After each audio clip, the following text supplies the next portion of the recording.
Hi കൂട്ടുകാരെ, പുതിയൊരു വീഡിയോയിലേക്ക് എല്ലാവർക്കും സ്വാഗതം. അങ്ങനെ ലതികയും ലംബോദരനും കൂടിയിട്ട് കുഞ്ഞുങ്ങളെ ഹോസ്പിറ്റലിൽ കൊണ്ടുപോകാൻ ഒരുങ്ങണിട്ട ആ സമയം വിനയൻ വന്ന് തടയാണ്. വിനയൻ പറയണേ, എന്തിനാണ് ഇവിടെ ഇട്ടാണ് നിങ്ങൾ കൊണ്ടുപോകുന്നത്? ഏട്ടാ വിനയ, നീ മാറി നിൽക്കുക, കുഞ്ഞുങ്ങൾക്ക് തീരെ സുഖമില്ല, അവർക്ക് നല്ല പനിയാണ് എന്ന് പറയുമ്പോൾ ഉടൻ തന്നെ ഇല്ല, ഞാൻ അവറ്റങ്ങളെ കൊണ്ടുപോകാൻ സമ്മതിക്കില്ല. കാരണം അവറ്റങ്ങളെ കൊണ്ടുപോയി കഴിഞ്ഞാൽ തീർച്ചയായും അവരുടെ ആളുകൾ വന്നിട്ട് ഈ മക്കളെ കൊണ്ടുപോകുമെന്ന് പറയണ്ട, ഇതാണ് എൻ്റെ ഏക പിടിവള്ളി എന്നൊക്കെ ഇങ്ങനെ പറയുന്നുണ്ട്. ആ സമയം ഉടൻ തന്നെ വിനയനോട് ലതിക പറയണേ, നീ ഇങ്ങനെയുള്ള ക്രൂരതകൾ ഒരിക്കലും ചെയ്യരുത്, ഇത്രയും വലിയ ക്രൂരത ചെയ്യുന്നത് പാപമാണ്, ഈശ്വരൻ പോലും നിന്നോട് പൊറുക്കില്ല എന്നൊക്കെ ഇങ്ങനെ പറയുമ്പോൾ ഞാൻ അത് ഏറ്റോളാം, എന്നാൽ ശരി, ഞാനൊരു കുഞ്ഞിനെ കൊണ്ടുപോയിക്കോളാം എന്ന് പറയുന്നത് അതിലൊരു കുഞ്ഞിനെ പിടിച്ച് വലിക്കുകയാണ് കേട്ടോ.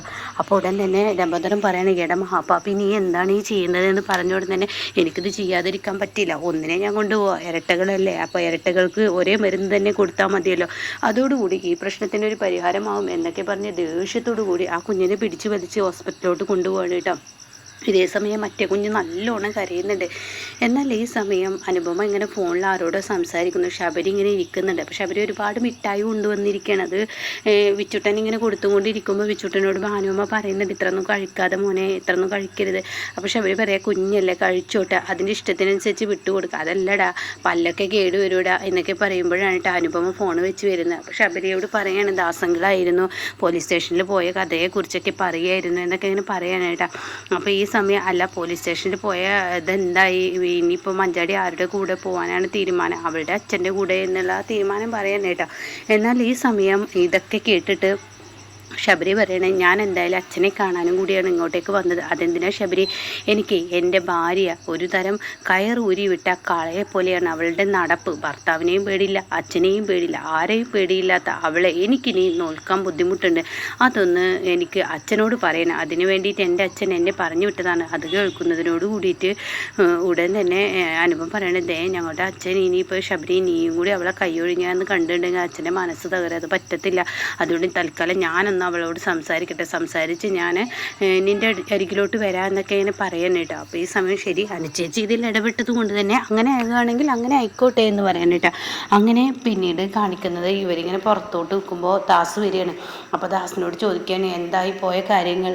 പോയതൊക്കെ ഭംഗിയായി തന്നെ നടന്നു, എല്ലാ കുറ്റങ്ങളും ഗോകുൽ ഏറ്റെടുത്തു, അതുകൊണ്ട് പ്രശ്നങ്ങളൊന്നുമില്ല. ഇനിയിപ്പോൾ ഗോകുൽ എവിടോട്ട് കയറ്റി അയച്ചിട്ടുണ്ടെന്ന് പറയും, 4 ലോറിക്കാരനെയും കിട്ടിയിട്ടുണ്ട്. അപ്പോൾ ജീവനെ ഇനി കിട്ടുമോ? തീർച്ചയായും കിട്ടും. എന്നിട്ട് മഞ്ചാടി അച്ഛൻ്റെ കൂടെ പോയി എന്നുള്ളത് പറഞ്ഞല്ലോ എന്നൊക്കെ ഇങ്ങനെ പറയാണ്. അപ്പോൾ ഇതൊക്കെ കേട്ടിട്ട് ഇരിക്കുമ്പോഴാണ് വിനയൻ കുഞ്ഞിനെയും കൊണ്ടുവരുന്നത് കേട്ടോ. വിനയനെ കാണുന്നതിനോട് കൂടി അനുപമ പറയണ, അയ്യോ ആർച്ചമോളെയും കൊണ്ടാണല്ലോ ആ വരവ്, എന്ത് കരച്ചിലാണ് ആർച്ചമോൾ കരയുന്നത്. അപ്പോഴേക്കും അനുപമ മുറ്റത്തോട്ട് ഓടിച്ചില്ലാണ്. കുഞ്ഞിനെ അങ്ങ് തന്നെ വിനയേ, എൻ്റെ കുഞ്ഞിനെ തൊട്ട് പോയത്, എൻ്റെ സ്വഭാവം അങ്ങ് മാറും. അപ്പോൾ അത് കേട്ടിട്ട് ശബരി അങ്ങോട്ടേക്ക് ഇറങ്ങി വരികയാണ്. ശബരി പറയാണ്, വിനയ അങ്ങനെ കുഞ്ഞിനെ കരയിപ്പിക്കല്ലേ, പാവം, ഇതിനെ കരയിപ്പിക്കാനായിട്ട് കൊണ്ടുവന്നതല്ല, ഇതിന് നല്ല പനിയുണ്ട്, മറ്റേതിന് നല്ല പനിയാണ്, തള്ളയെ കാണാത്തതിൻ്റെ ആ ഒരു സങ്കടമാണ് പറ്റക്ക് രണ്ടെണ്ണത്തിന്.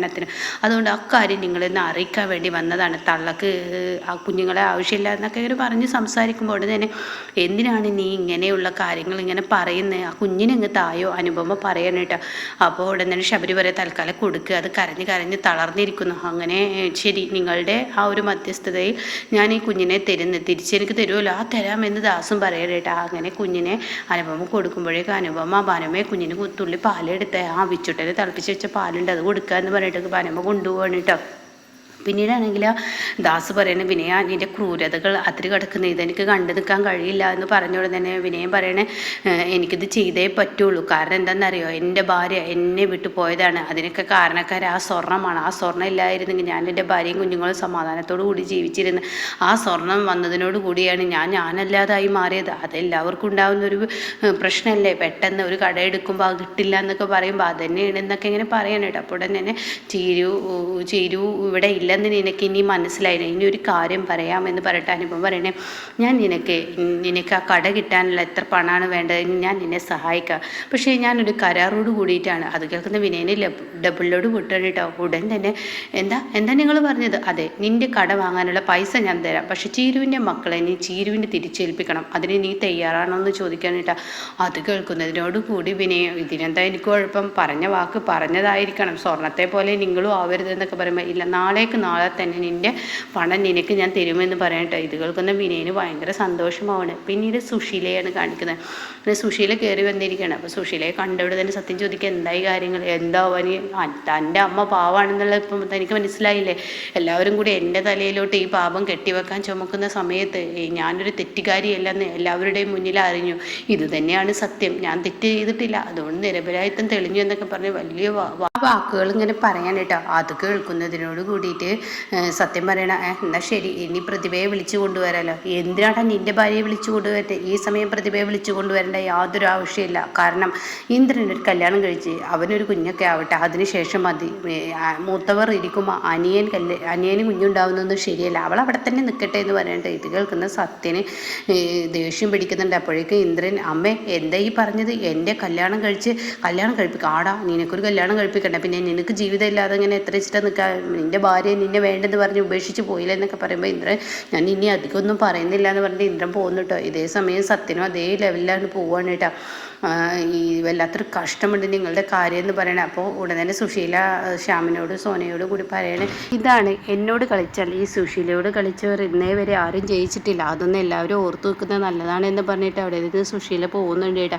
അങ്ങനെ ഈ സുശീലയുടെ വാക്കുകൾ കേൾക്കുമ്പോൾ സോനയും ശ്യാമും പോലും ഒന്ന് ഇങ്ങനെ എന്താ പറയേണ്ടതെന്ന് അറിയാത്ത ആ അവസ്ഥയിൽ നിൽക്കുന്നുണ്ട് കേട്ടോ. ഇതേ സമയം മാഷിനെയാണ് കാണിക്കുന്നത്. മാഷ് തൻ്റെ വീട്ടിലോട്ട് മഞ്ചാടിയും കൂടി കൊണ്ട് കയറി വരികയാണ്. അപ്പോൾ അത് കാണുന്ന ചീരുവും ദയൊക്കെ ആകെ ഞെട്ടി നിൽക്കുകയാണ്.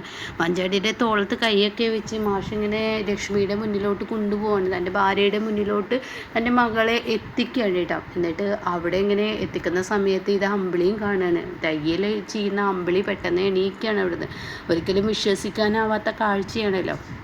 അങ്ങനെ മാഷ് ഈ ഒരു ലക്ഷ്മിയുടെ ഫോട്ടോയുടെ മുന്നിൽ നിന്നിട്ട് മാഷ് പറയാണ്, ലക്ഷ്മി, ഞാൻ നിനക്ക് തന്ന വാക്ക് ഞാൻ പാലിച്ചു. എൻ്റെ മകളെ ഞാൻ നിനക്ക് മുന്നിൽ എത്തിച്ചിരിക്കുന്നു. ഞാനും നീയും പ്രതിജ്ഞ ചെയ്തതുപോലെ തന്നെ ഇവളെ പഠിച്ച് നല്ല നിലയ്ക്ക് എത്തിക്കണം എന്നുള്ളൊരു ആഗ്രഹമുണ്ട്. ആ ആഗ്രഹം ദൈവാധീനം കൊണ്ട് തന്നെ അത് നടക്കുന്ന എനിക്കുണ്ട്. പിന്നെ ഇവൾ പ്രതീക്ഷിച്ചതുപോലെ ഇവൾക്ക് നല്ല ഇഷ്ടപ്പെട്ട എന്താണ് സ്നേഹിച്ച പയ്യനെ തന്നെ ഇവൾക്ക് വിവാഹം കഴിക്കണം എന്നുള്ളത്, ഇവൾ നല്ല നിലയ്ക്ക് എത്തട്ടെ, ശേഷം ഞാൻ തന്നെ ഇവരുടെ കൈയിൽ ഞാൻ പിടിച്ചു കൊടുക്കുക എന്നൊക്കെ പറയുമ്പോൾ മഞ്ചാടിക്ക് സമാധാനമാവുകയാണ്. അങ്ങനെ മഞ്ചാടിയും കൊണ്ടിങ്ങനെ വരുമ്പോൾ, ചീരു, നീ നിൻ്റെ റൂമിൽ കൊണ്ടുപോയിട്ട് മഞ്ചാടിക്ക് ഒന്ന് റെസ്റ്റ് ചെയ്യാനുള്ള ആ ഒരു ഇത് കൊടുക്കുമെന്ന് പറയട്ടെ. ആ സമയം ദയ പറയണ, എങ്ങനെ ആ റൂമിൽ കിടക്കും? ആ റൂമിലൊന്നും കിടക്കാൻ പറ്റത്തില്ല, അതിലൊന്നും സൗകര്യമില്ല, ഞങ്ങൾ രണ്ടുപേരും തന്നെ അവിടെ കിടന്ന് ബുദ്ധിമുട്ടാണെന്ന് പറയട്ടെ. അപ്പോൾ അത് കേൾക്കുന്നതിനോട് കൂടിയിട്ട് ശരിക്കും ചീരുവിന് ദേഷ്യം പിടിക്കുക. അപ്പോൾ ചീരു പറയുന്നത്, എന്താ ഇപ്പോൾ അവിടെ വലിയ ബുദ്ധിമുട്ട്? ഞാനിനിയിപ്പോൾ നിനക്ക് ബുദ്ധിമുട്ടാണെങ്കിൽ ഞാൻ ആ റൂമിൽ നിന്ന് മാറി തന്നാൽ പോരെ. അപ്പോൾ അത് കേട്ട ഉടൻ തന്നെ ദയ പറയാണ്, അത് വേണ്ട. അപ്പോഴേക്കും മാഷ് പറയുന്നത്, അത് പറ്റത്തില്ല ചീരു, നീ അവിടെ കിടക്കണേ, നീ ഒരു ഗർഭിണിയാണ്. പിന്നെ അവിടെ ഉടൻ തന്നെ ദയ ഇടപെടുകയാണ്, ചീരു ഇടപെടണം.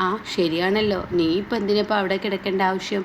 നിനക്കിപ്പോൾ നിൻ്റെ ഭർത്താവിൻ്റെ വീടില്ലേ, അവിടെ പോയി കിടന്നൂടെ? അങ്ങോട്ടേക്ക് പോയിക്കൂടെ? എന്തിനാ ഇപ്പം നീ ഇവിടെ കിടക്കുന്നതെന്ന് ദയോട് പറയുമ്പോൾ ദയ ഒന്ന് ഞെട്ടാണ് കേട്ടോ.